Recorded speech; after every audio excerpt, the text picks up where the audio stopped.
Nossa alegria, telespectadores, por estarmos com vocês mais uma vez no programa ASP-UF em Ação, da Associação de Professores Inativos da Universidade Federal Fluminense. O tema de hoje é a biblioteca e a formação de leitores. E as nossas entrevistadas serão as professoras Elizabeth Gonçalves de Souza, formada em História e Biblioteconomia pela UF, mestrado em Educação pela UF e doutorado em História da Educação pela Unicamp. Ela é professora e coordenadora do curso de Biblioteconomia e Documentação da UF. E também a professora Vera Lúcia Breggia, formada em Biblioteconomia pela Unirio, mestrado em Comunicação Social pela UFRJ, doutora em Educação pela PUC do Rio, pós-doutorado em História da Educação na Universidade de Lisboa. É professora de graduação e pós-graduação do Departamento de Ciência da Informação da UF. Vamos começar o nosso programa perguntando às ilustres professoras como o trabalho da biblioteca auxilia a formação de leitores, já que essa é a sua formação. Olha, eu posso começar, depois Vera completa, né? A biblioteca ela é fundamental na questão da formação do leitor, principalmente a biblioteca escolar, né? Ela deve trabalhar em parceria com a sala de aula. Mas, infelizmente, a gente sabe que no Brasil nem todas as escolas, especialmente as escolas públicas, têm biblioteca. Mas o trabalho da biblioteca ele tem essa essência, né? De ser um trabalho não só de apoio didático, né? Mas de ultrapassar essa questão do apoio didático, de ser um lugar de dinamização de práticas de leitura, onde esse profissional de informação, que é o bibliotecário escolar, deve o tempo todo estar buscando esse diálogo, né, com os professores. Então, como você vê essa questão, Vera? Tu também vê nessa direção? Pois é, a direção sim. Na realidade, essa integração, né, deveria ser de forma natural. Acontecer sem que quem está na escola, tanto a professora como o bibliotecário, precisassem, né, de algum instrumento que os aproximasse. Mas se nós estamos falando aqui de uma realidade, né, a realidade não é essa. Uma vez eu tinha uma aluna que ela dizia que o professor e o bibliotecário são dois profissionais que trabalham de costas um para o outro.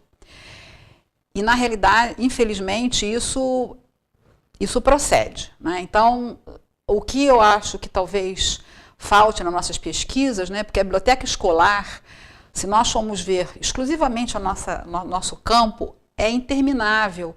Né? A bibliografia sobre estudos, sejam monografias de final de curso, dissertações de mestrado, que tem a biblioteca escolar como tema e algumas vezes como objeto.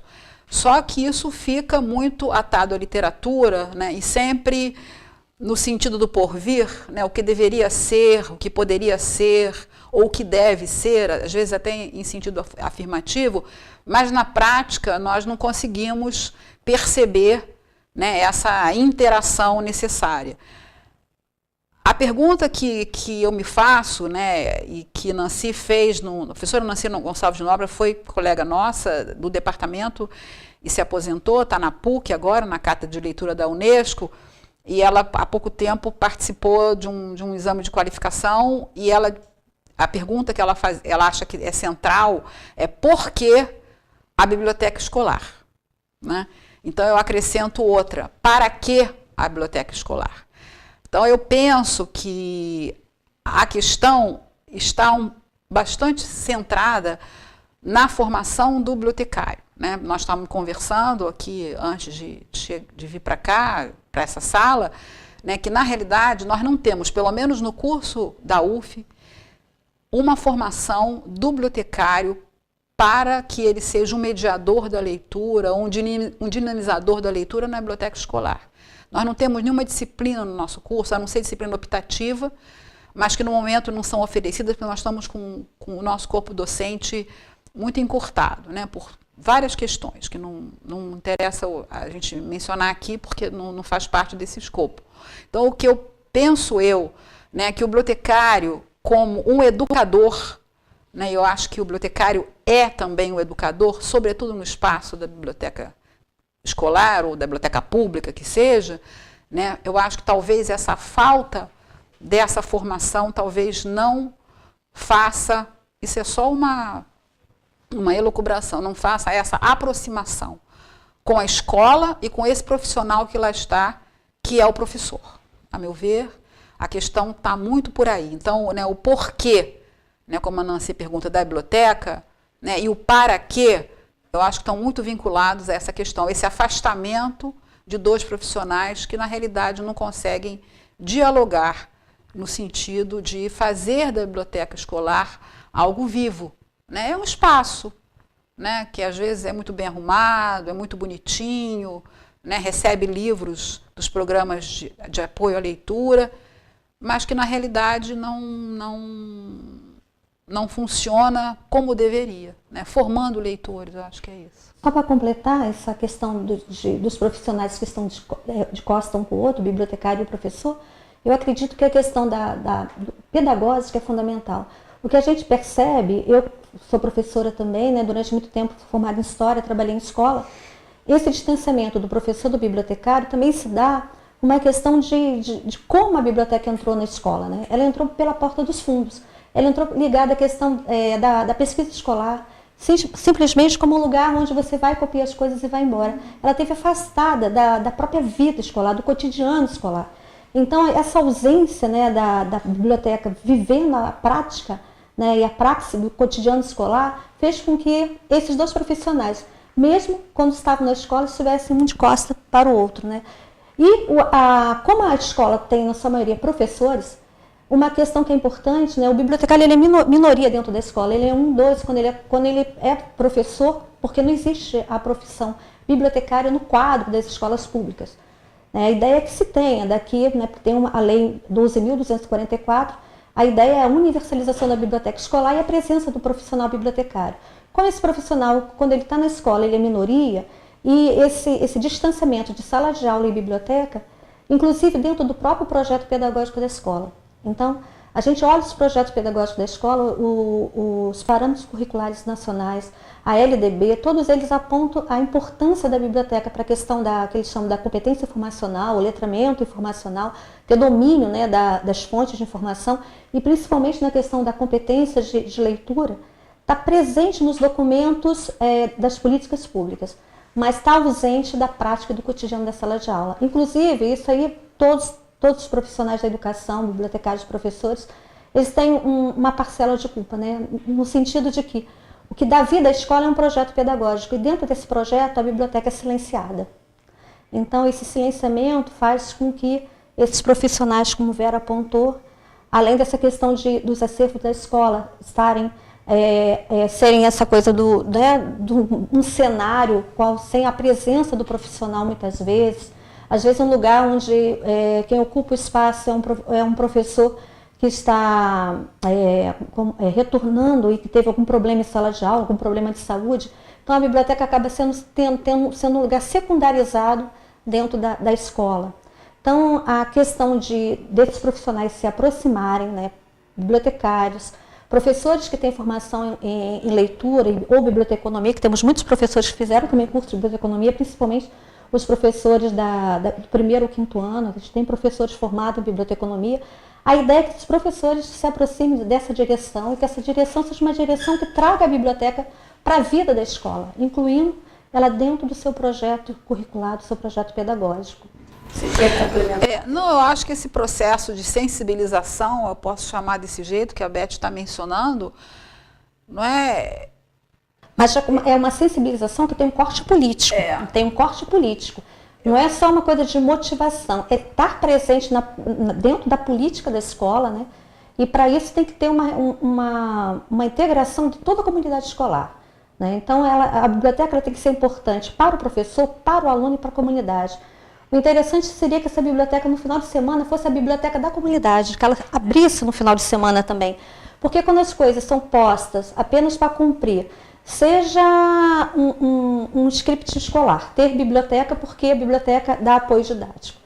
mas ela não está integrada na vida da escola, dentro de um projeto político, dentro da própria política da escola em relação à sua comunidade, ela acaba sendo um espaço silenciado, um espaço que não tem um engajamento, né? Seja no campo pedagógico, no campo da intervenção das práticas cotidianas da escola. Ela tem que estar envolvida nos projetos, mas ela tem que estar envolvida de forma ativa, não de forma passiva. Porque às vezes você tem... A biblioteca é o lugar da visita, né? Então hoje nós vamos à biblioteca, então ela está lá, você visita e volta para a sala de aula. Ela não tem uma aproximação com o cotidiano da sala de aula. Então é como se fosse um lugar, qualquer lugar que você fosse visitar, ou na hora do recreio não tem nada para fazer e você fica na biblioteca. Às vezes ela é até lugar de castigo. Que é muito, você tirou a palavra tipo da assim, né? Vai ficar de castigo na biblioteca. É um aluno que incomoda, e isso não acontece só. Eu sou professora, bom, enfim, quem foi normalista é normalista para sempre, né? A Educação do Rio de Janeiro deixa uma marca na gente, assim, que você fala, eu não fui normalista, né? Eu sou normalista. Então, eu trabalhei em escolas do meio rural, porque era para onde a gente ia no início da carreira, e eu não vi, né, nenhuma dessas escolas... nenhuma biblioteca, não existia à época. Isso era nos anos 70, não foi no 1505, né? Então não existia. Então a biblioteca, essa fala da biblioteca na escola, ela é nova, né? Mas não é só na biblioteca das escolas mais carentes, né? Que zona rural tem isso também, mas eu tenho uma amiga que foi ver um emprego para ela numa escola bilíngue, e ela percebeu que a biblioteca da escola era o lugar das criancinhas quando a professora não ia, ou quando as crianças estavam incomodando muito, agitadas. Aí ela foi lá, conversou, falou, bom, mas eu não venho para ela, né? Eu não venho para cá, porque eu não vim aqui para tomar conta de criança, né? Eu vim aqui para ser bibliotecária, né? E a biblioteca era um lugar de castigo. Então a gente vê que não é só, a gente está falando aqui, né, de um meio mais desfavorecido, de escolas públicas empobrecidas no sentido da sua estrutura, mas essa é uma escola boa, onde já de grande poder aquisitivo. Aquisitivo dos alunos, né, e com muita transparência no Rio de Janeiro. É considerada uma das escolas bilíngues de excelência. E, no entanto, também... Então, eu acho que não é... Eu acho que precisa mais da visibilidade da biblioteca, né? Ela não é só invisível para os lugares mais precários, ou com dificuldades, ou com estruturas empobrecidas, né? Eu acho que ela é invisível mesmo. Ela é invisível para a sociedade como um todo, né? A biblioteca ela não faz parte, né, da vida da sociedade civil. Você fizer uma pesquisa, pergunta ali no centro de Niterói. Onde fica a Biblioteca Pública de Niterói? Todo mundo, peraí, eu não sei, fulano, você sabe onde fica? As pessoas não frequentam. Ela não faz parte do repertório, né, dos lugares de convivência do cidadão comum. Ela está ausente da vida pública e ela está ausente também na vida escolar. A ideia, né, é que ela venha fazer parte desses dois espaços, do público, né, tanto, né, a sociedade como dentro das instituições. Estamos chegando ao término desse primeiro bloco com o tema a biblioteca e a formação de leitores, com as professoras Vera Lúcia e Elizabeth. Continuem conosco, telespectador, para o segundo bloco.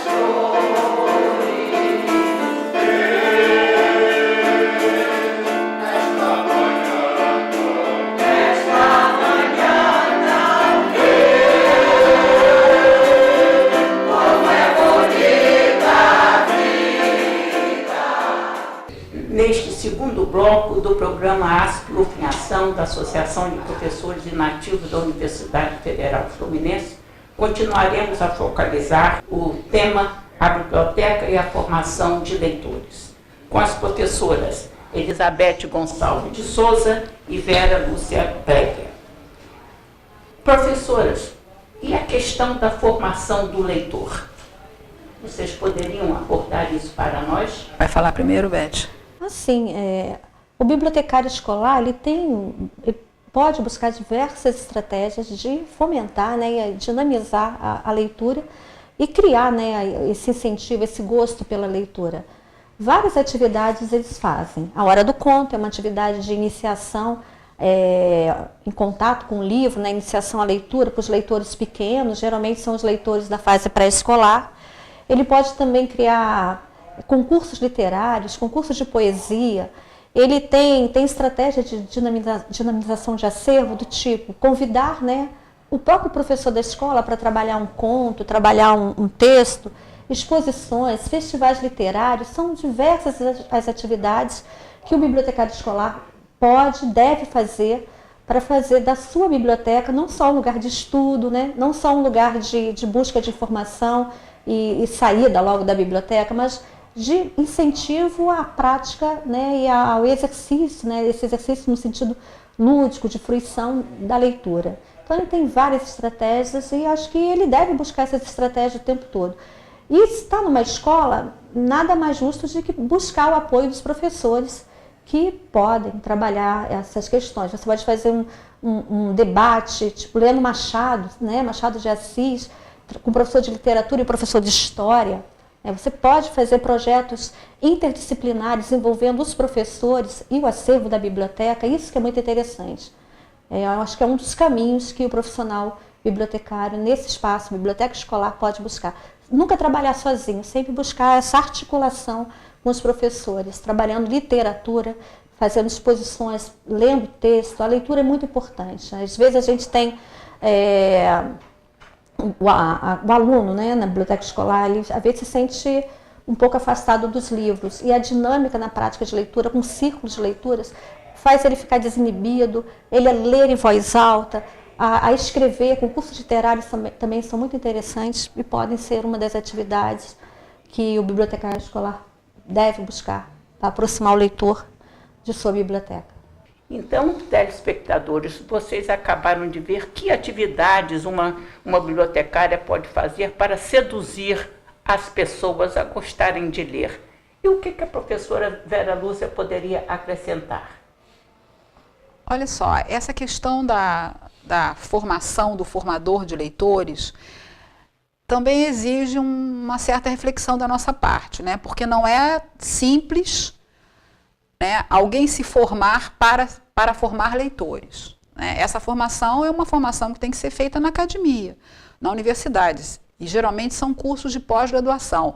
Porque o que a Beth citou, quer dizer, os encontros literários, né, os concursos, que se fala redação até hoje, né, de redação, ou mesmo essa dinamização, essa leitura com a participação até das crianças ou dos adolescentes, né? A gente está falando muito de criança aqui, mas adolescente também faz parte. Eu acho que isso precisa, sim, não é tão simples assim, né? Vamos ler, vamos para a biblioteca, vamos fazer uma dinamização da leitura, né?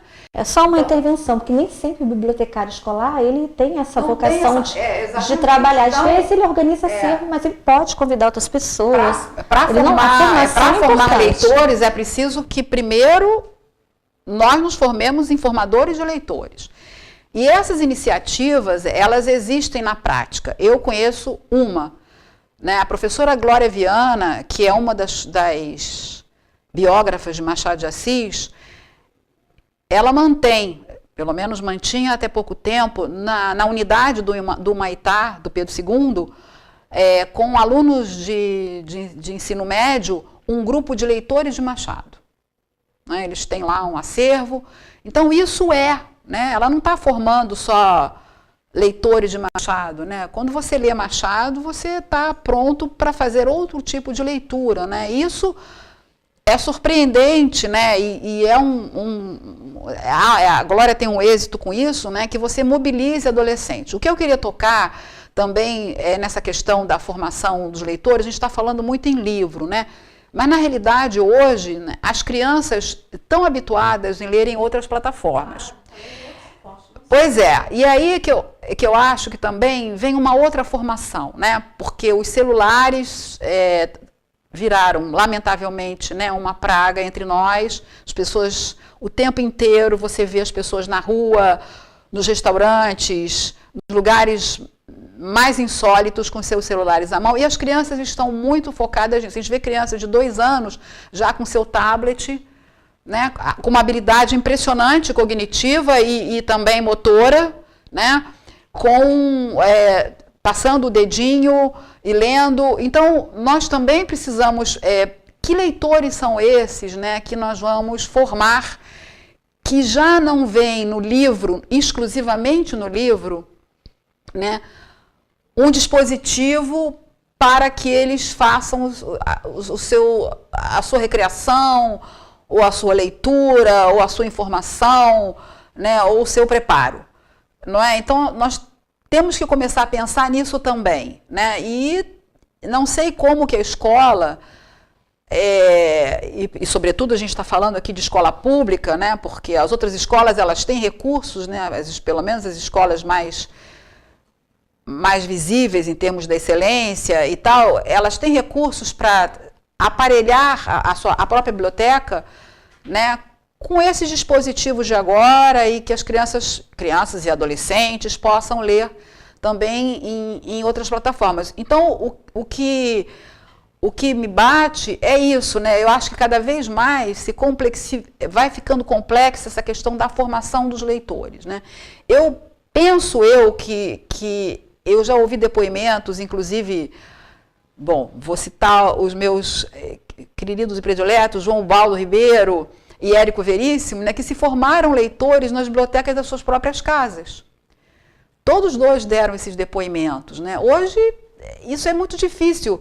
Você vê uma criança... Eu me formei leitora lendo Monteiro Lobato. Né? Tanto que o Sítio do Pica-Pau Amarelo, para mim...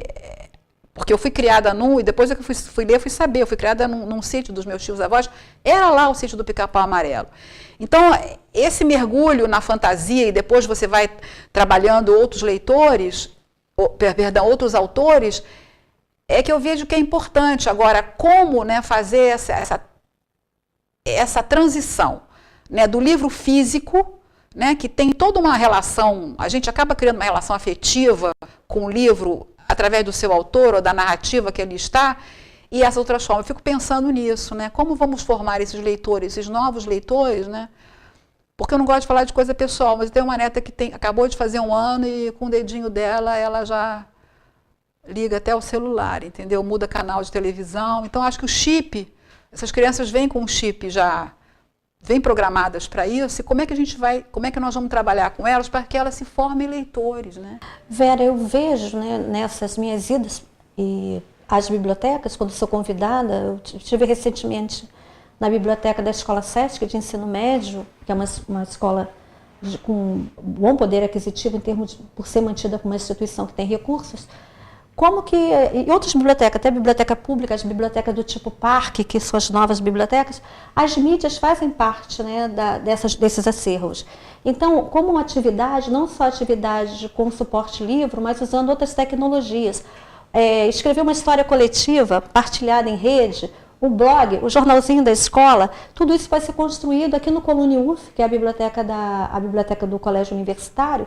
Eles têm alguns projetos de PIBIQUinho, que são projetos de iniciação científica para alunos de ensino médio. Hoje a construção do jornal da escola passa, né, pela sala de informática, passa pela biblioteca. Então, está escrevendo outras dinâmicas envolvendo as novas tecnologias, porque eles estão lendo em tudo quanto é lugar. E a questão de ter acesso aos suportes de leitura diferenciados, em casa predomina a leitura na rede, a leitura na internet. E a questão de ter acesso a esses documentos passa também pela questão da família, da importância das bibliotecas escolares estarem abertas no final de semana para que os pais também peguem esses livros, levem esse material para casa, porque a formação do leitor não é exclusiva, né, de exclusiva responsabilidade só dos professores e bibliotecários, mas da família também. E a gente, principalmente, eu falo das escolas públicas, né, porque o livro ainda é muito caro no Brasil, né, apesar de ter o subsídio, a ausência de impostos na produção editorial, ele não é um objeto barato. Ele está um livro infantil, um livro para um adolescente, um livro que sai em torno de R$35, R$40. Um livro infantil ilustrado, que para criança o livro tem que ter esse apelo da ilustração, porque leva a imaginação, faz com que a criança né, embarque na história. a questão lúdica é fundamental, os livros ilustrados são caríssimos. Então, a biblioteca é importante, a pública, a escolar, de estar aberta para que esse livro saia dos seus acervos e vá também para a casa dos seus leitores. Que aqui o trabalho da biblioteca possa ter continuidade em casa. E as atividades, ela deve abarcar também, todas essas atividades devem abarcar todas as mídias, todos os suportes de leitura. Inclusive, trazer o cordel, né, a história oral para dentro da biblioteca, né, as pessoas que são livro, né, que têm as suas histórias e possam estar contando essas histórias na biblioteca, o registro oral dessas histórias nos acervos das bibliotecas, faz com que o leitor possa ver a biblioteca não só como um lugar de guarda dos registros, mas também de produção dos registros, de informação, né, sobre as pessoas que ele conhece, sobre sua comunidade. Tem várias estratégias para você fazer dessa biblioteca um lugar importante e vivo, né? Infelizmente, telespectadores, nós estamos praticamente terminando esse bloco e esse programa, porque eu tenho a impressão que mereceria até um segundo programa, dada a riqueza de informações que nós estamos tendo com as duas professoras. Então, nós, nesse minuto final, nós gostaríamos de dar a palavra para as considerações finais das professoras e nós encerraremos o programa depois. Bom, as minhas considerações finais vão ao encontro, né, que aqui fica para todos e para nós mesmas uma grande interrogação, né? Afinal, né, que biblioteca, quando a biblioteca, onde a biblioteca, por que a biblioteca? Né? Eu acho que são questões que estão... ainda idealizamos muito, mas não chegamos aonde queremos, né? Que a biblioteca efetivamente seja viva e presente na vida de todos. E quando a gente fala biblioteca, pode ser uma estante na sua casa. Não precisa ser uma biblioteca institucionalizada. Se for, melhor. Na escola, então, perfeito. É importante que a biblioteca se torne uma política pública, a biblioteca escolar de fato, né? Que a implementação da Lei 12.244, com a universalização da biblioteca escolar, venha a ser uma realidade e que tenha, né, o profissional bibliotecário nesse espaço e que ela possa fazer parte realmente da vida da escola, do seu projeto pedagógico, para que esses dois profissionais, bibliotecário e professores, que são profissionais da educação, possam fazer dessa biblioteca, como a Vera disse, a biblioteca que a gente quer para formar leitores críticos, que tenham um pensamento, né, de pensar um projeto de sociedade que seja melhor, né, para todos nós. Então, a biblioteca, assim como a escola, é esse espaço, né, esse espaço que pode levar esse cidadão leitor a ter uma visão crítica de sua sociedade, a ter um poder de reflexão, né, e se formar enquanto cidadão, enquanto intelectual. Acho que é aí que está o poder das escolas e da biblioteca, na construção de um projeto de sociedade bem melhor, e a gente merece isso. Chegamos ao final de mais um programa da ASP-UF em ação da Associação de Professores Inativos da Universidade Federal Fluminense. Agradecemos as nossas entrevistadas, professora Elizabeth, professora Vera Lúcia, ambas da Universidade Federal Fluminense. E você poderá acessar outros programas, esse e outros programas telespectadores, através do site do UFTube, né? E comunique-se conosco por e-mail, por telefone e no nosso próprio endereço, porque, afinal de contas, a ASP-UF ela existe para favorecer, para ajudar a comunidade.